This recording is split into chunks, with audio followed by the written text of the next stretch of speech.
after a painfully slow journey. Tim Moth Hee is here too. Mostly, if she stops turning around like that. Hello everybody, my name is buzzycombs, and welcome to another episode on the Lotus SMP. Last episode, I started working on my Oasis, and today, I am going to be finishing it. Before I go on to this, however, I would like to show you guys what I have done off camera. With a bit of assistance from some other players on the server, such as Trusty and Luma, I was able to finish the mountain over here, which I'm very happy about because that took a while. I also extended the terraforming of the river a little bit further, so from at least down here, we can't really see any of the water. So that gets the effect I want across just a little bit better. And I also realized that using mushroom blocks, oh gosh, wait, I gotta grab a... Hold on, I gotta demonstrate this to you guys. So I learned that using mushroom blocks and blocking off these sides, like so, it is an excellent color degrading between mud and sand. So I've been trying to implement that where I can. On top of that, as I'm sure you can see, I have done plenty of terraforming in hopes to try and finally catch up and finish before the end of today. But of course, time is of the essence. So before I do any more terraforming, I'm going to try to get done my big things, because even if I can't manage to finish my terraforming by the end of the season, at least most of my big projects will be done. So without further ado, I'm going to jump straight into a time lapse and get to work on my Oasis, and hopefully I'll finish it. So I guess I will see you all in a little bit. Bye!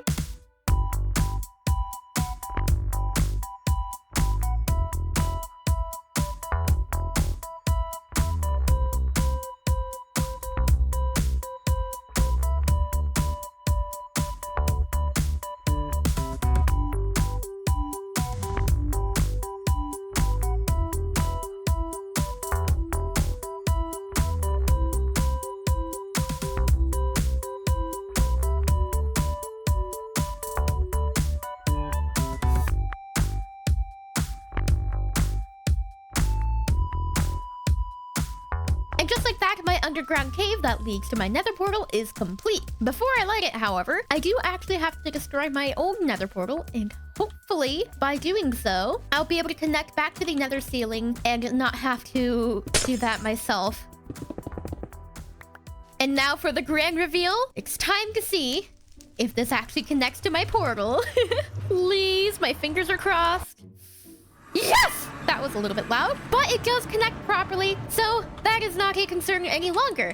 I now officially have my portal set up where it's supposed to be. Finally, it is no longer hideously taking up space in the middle of my pathway, but instead, it is in a very cool and mysterious little cavern underneath the Oasis. Now, speaking of the Oasis, I actually need to fill in this little cavern right here and the entirety of the Oasis itself. So, it's time for me to gather a bunch of water and get that tackled. I don't know how painful this will be or how long it will take, but I might as well dump out my inventory and gather quite a few buckets. And just like that, I now have 23 buckets, which is enough to completely fill up my inventory. And with this mighty haul, I shall completely gather water. Lots and lots of water. But before I do that, of course, I am going to sleep, because I don't want to be blown up into smithereens while I'm collecting. Oh, okay. Never mind, no sleeping. Well, let's hope I don't get snuck up on by any creepers. Oh my god, are you kidding me? Oh my god, that's exactly what I did not want to happen. But only half health, it's fine. That was kind of embarrassing. And now for the agony of filling this all in. Oh dear. Oh, and what I'll do is I will make a source block. Oh my god, there's a spider in my cave. What the heck, little guy? I'm realizing now that it was completely pointless to fill up my inventory like this, because I could make a source block with just 2 buckets. So now I just have a million buckets for no reason. But hey, maybe... Oh man, if we had more time in the season, I'd make a bucket donation center, because that would be funny. But I don't have enough time. Haha, the spider is drowning.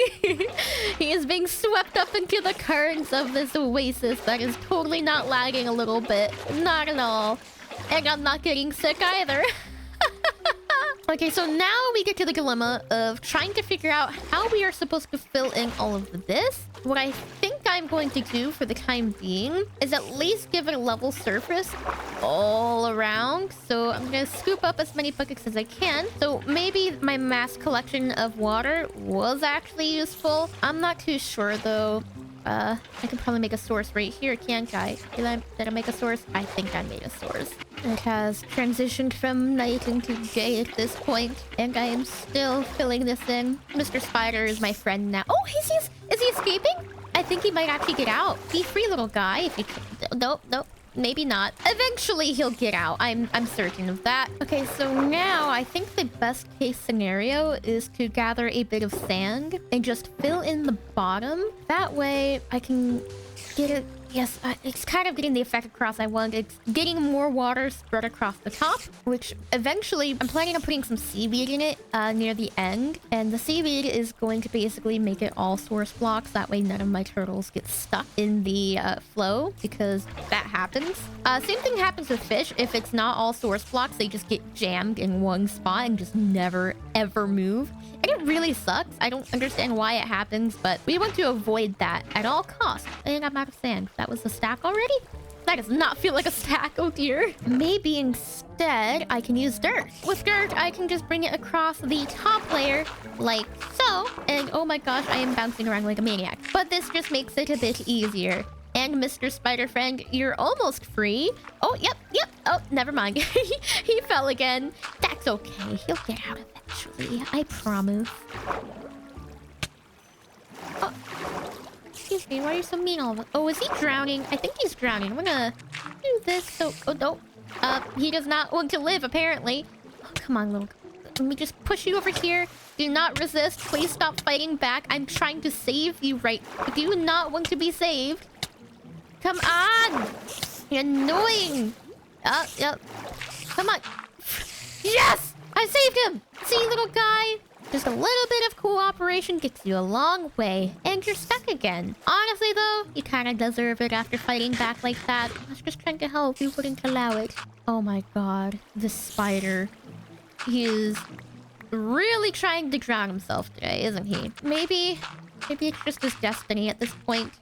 Maybe not. Actually, he is free. Look at him go. He is finally, and he wants me.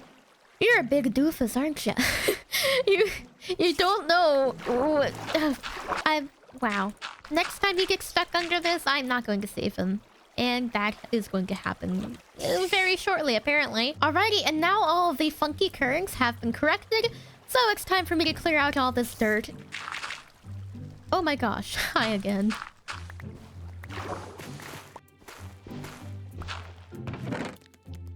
Oh my gosh. Oh, you.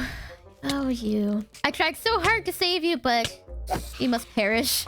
You won't leave me alone. I can see that now. Resting pepperonis, Mr. Spider Buddy. You will be missed. And now it is time for me to finish this up by filling in this lower half of the cave. Alrighty, and now to fix all of these confusing little water patterns, I need to gather some kelp and just bone meal it a bunch so we can get all of these turned into source blocks.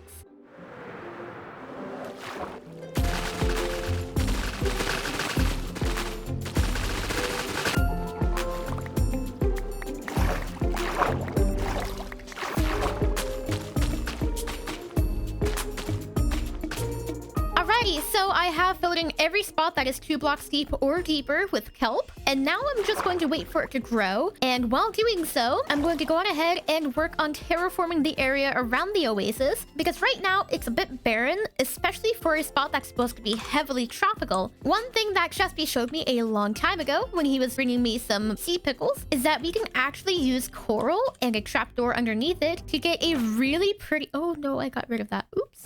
But we can do that to get a really pretty effect to really make it feel that much more lush. So I'm going to go on ahead and yoink some of this coral and get to work. And I guess I will see you all once that's finished.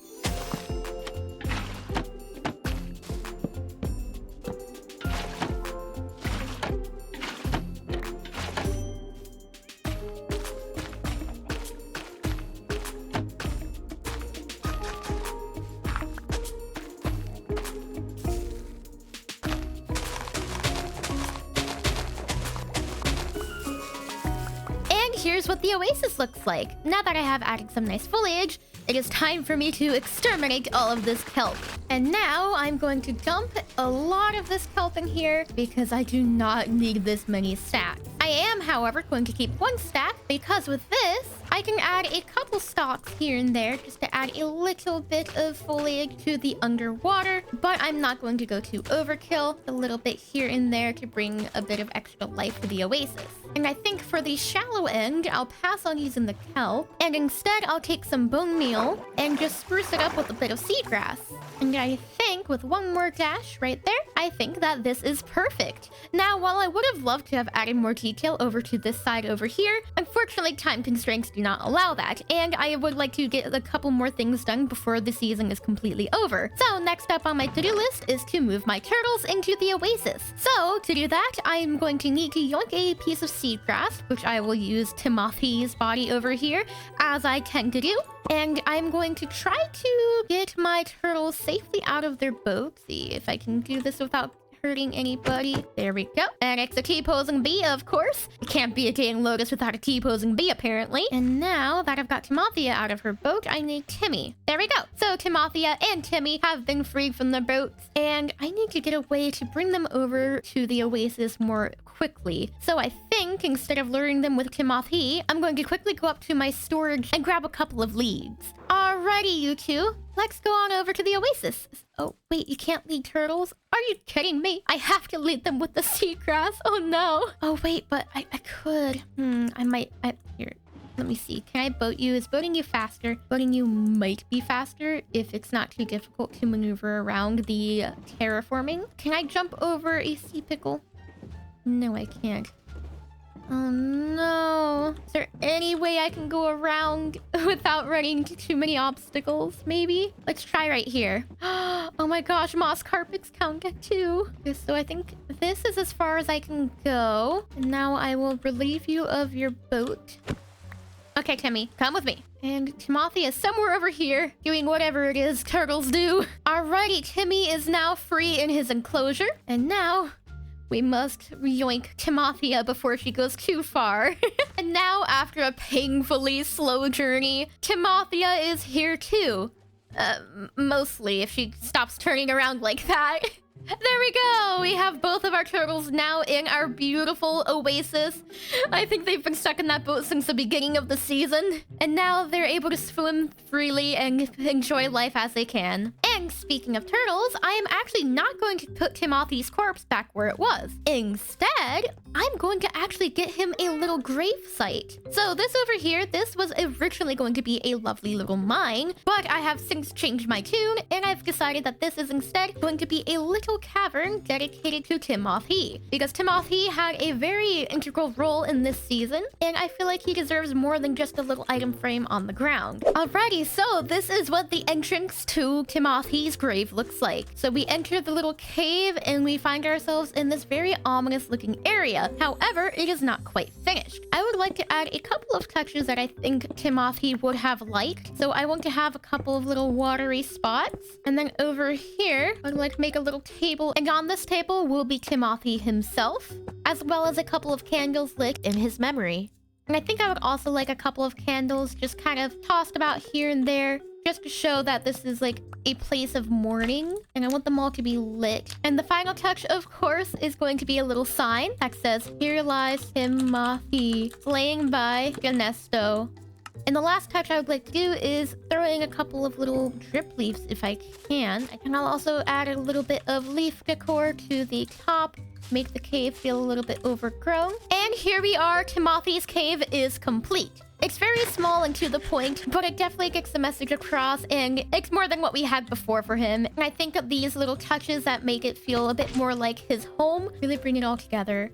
Actually, I do think I might add a couple more little spots of water. And now that I've added a couple more puddles of water, I think this is perfect for Timothy. And we will always remember him as the turtle who was slain by Dan. And now that we have built Tim Moth Hee's Vigil, it is time for us to move on to the final task of today, and that is in doing something over here. Now, I've never actually figured out what exactly I want this path to lead to. Originally, I was going to do an electric flight course, but clearly we don't have time for that. So instead, I think I'm going to make a nice little bee sanctuary kind of area. So without further ado, I'm going to dive straight into a time lapse and get that tackled. That time lapse, right guys? Wasn't that awesome and cool and marvelous? And you guys totally saw exactly the entire process of this build, right? Yeah, no, I forgot to press record on the time lapse, so we don't have one. Instead, we have jumped straight to the finish. If we excuse these shulker boxes right here, which I'll just scoop right back up, our bee garden is complete. I covered the floor with various types of dirt. That way it feels like it's been trampled down and like it's a bunch of soil for all the flowers. I made some really cool floating spore blossoms just to bring some spores in and also to add a little bit of a unique lighting source. And of course, I have covered the entire area in flowers and beehives. So now I have a bunch of bees and they all have a lovely home to go to. Except this one seems empty, so I might do one more quick session of bee breeding because I would like them to have a home. So once some of these guys pop out, I'll go on ahead and breed them up at least one more time. Oh, and here they are. They're all coming in for some lovely little flowers. Okay, I'll breed at least 3 pairs of you. Why not? Yay! Now this is a manageable number of bees. It's not 500. I'd say it's probably closer to like 30, maybe? Yes, 30-ish bees. Maybe, probably less to be honest, but we'll say 30. Anyways though, with the bee garden now complete, it is time for us to wrap up this episode. Now, I know this is the last day I actually am able to be on the server, but I'm going to be doing a bit more, and I'm going to have 2 more episodes coming out in the next couple of weeks. Next episode, I'm going to go on ahead and explore Squig's Colorland Amusement Park, which by the way, that was awesome, and I think you guys are going to really like it. And then the episode following is going to consist of a big tour of my area, and hopefully I will finish up the last touches of terraforming over here. Anyways, if you guys did enjoy this episode on the Lotus SMP, be sure to let me know by leaving a like and subscribe. Comment your feedback, let me know what your favorite moment of today was, and since we did a lot of building, what's your favorite build? I personally really like the Oasis, but I'm biased because I spent the most time on it. But if you guys like something else that I made today, I'd love to hear it. Anyways, thank you guys so much for watching, and I guess I will see you all in the next video. Bye-bye!